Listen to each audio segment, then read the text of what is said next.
The moment a garbage truck takes your bag, it seems to vanish. But nothing inside that bag has actually disappeared. Yesterday's leftovers, plastic packaging, paper towels, broken objects, and forgotten purchases have simply entered a massive industrial system. Within hours, your ordinary kitchen trash may be crushed, transferred, hauled dozens of miles, buried beneath tons of other waste, or sent toward a completely different treatment process. And one part of that bag may keep affecting the atmosphere long after you have forgotten throwing it away. So follow one American trash bag from the curb to its final destination. Because the strangest part of garbage is what happens after nobody is watching.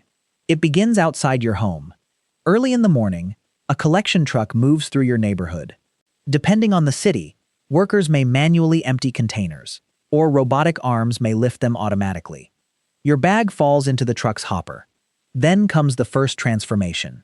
A hydraulic compactor pushes the loose garbage together. The goal is simple: carry more waste before returning to unload. Your neatly tied bag probably does not remain neatly tied for long. It gets squeezed beside food scraps, packaging, diapers, cardboard, yard debris, and whatever else entered that waste stream. But the truck usually is not driving straight across the region to a landfill. That would waste fuel and time. Instead, many communities use an intermediate destination, called a transfer station. Collection vehicles unload municipal waste there, where several smaller truckloads can be consolidated into larger vehicles for longer transportation. Think of it as an airport connection for garbage. Except nobody complains about the legroom. At the transfer station, trucks arrive and dump their loads onto a tipping floor or into designated receiving areas. Heavy equipment moves the waste. Large trailers are loaded. Then those trailers can carry far greater amounts than neighborhood collection trucks. This matters because modern disposal sites may be located far from the neighborhoods producing the trash. Now our bag reaches its major fork in the road. Where it goes depends heavily on local systems and what container you placed it in. Material separated for recycling may enter a recycling system. Organic material collected separately may go toward composting or another organics management process. Some municipal waste is burned in facilities that recover energy. But a very large amount of American municipal solid waste still goes to landfills. EPA's national dataset for 2018 estimated that 146.2 million tons of municipal solid waste were landfilled, about half of the waste generated that year. So imagine our bag taking that route. A modern sanitary landfill is not supposed to be simply a giant hole where garbage gets randomly dumped. The incoming truck is weighed. Its load moves to the active disposal area. Bulldozers and compactors spread the garbage into layers. Massive machines repeatedly drive over it, crushing out empty space. That bag, containing a banana peel and yesterday's takeout container, is becoming part of engineered terrain. Waste is compacted because landfill space is valuable. More compression means more material can fit into the permitted area. Then waste is covered as landfill operations progress. Eventually, section after section becomes an enormous buried archive of ordinary life. Shoes, packaging, furniture, food, plastic, paper, millions of tiny decisions compressed underground. And this is where one of garbage's biggest environmental problems begins. Food and other organic materials can decompose. Near the surface, oxygen may initially be present. But buried landfill conditions become oxygen poor. Microorganisms continue breaking organic material down under anaerobic conditions. One important product of that process is methane. Methane matters because it is a powerful greenhouse gas. EPA identifies municipal solid waste landfills as a major human-related methane source in the United States. So that forgotten sandwich is not environmentally identical to an inert object. Its carbon can keep moving through the system. Modern landfills can therefore include networks designed to collect landfill gas. Imagine perforated wells extending into buried waste. Pipes connect those wells. Gas can be pulled from the landfill, instead of simply allowing all of it to escape uncontrolled. Collected landfill gas may be burned in a flare. At some facilities, it can also be used as an energy source. That sounds like the perfect ending. It is not. Gas collection can reduce emissions, but landfills do not magically become impact-free. Methane can still escape. Landfills occupy land. Trucks require energy. And buried resources are generally harder to recover once mixed and disposed. There is another invisible problem underground. Water entering waste can pick up dissolved materials and create contaminated liquid called leachate.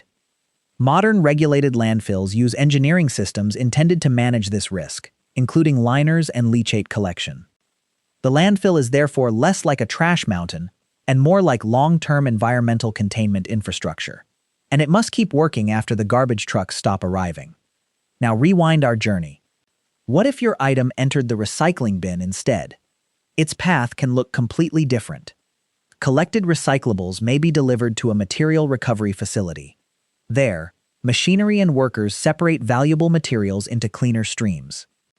Cardboard can be separated from containers.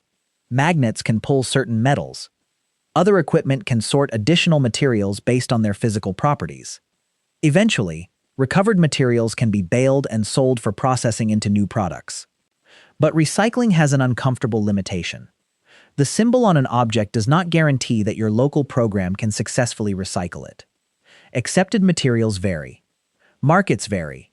Facilities vary. And contamination matters. Throw the wrong things into recycling, and you can make sorting harder rather than helping. This is why wish cycling fails. You cannot turn something recyclable by believing in it aggressively. Recycling also does not erase environmental impact. Materials still require collection, transportation, sorting, and reprocessing. But recovering usable material can reduce the need for some virgin resources and keep certain materials circulating longer. And then there is food.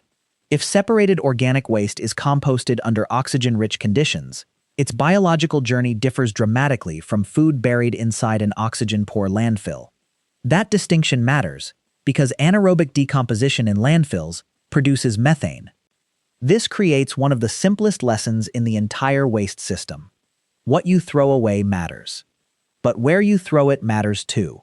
A glass bottle, aluminum can, banana peel, plastic wrapper, and cardboard box are not environmentally interchangeable. They behave differently. They have different recovery possibilities. And once everything is mixed inside one garbage bag, many useful options become harder. There is also a route most people rarely see. Some municipal waste goes to combustion facilities. Waste is burned under controlled conditions. Heat can produce steam. Steam can generate electricity.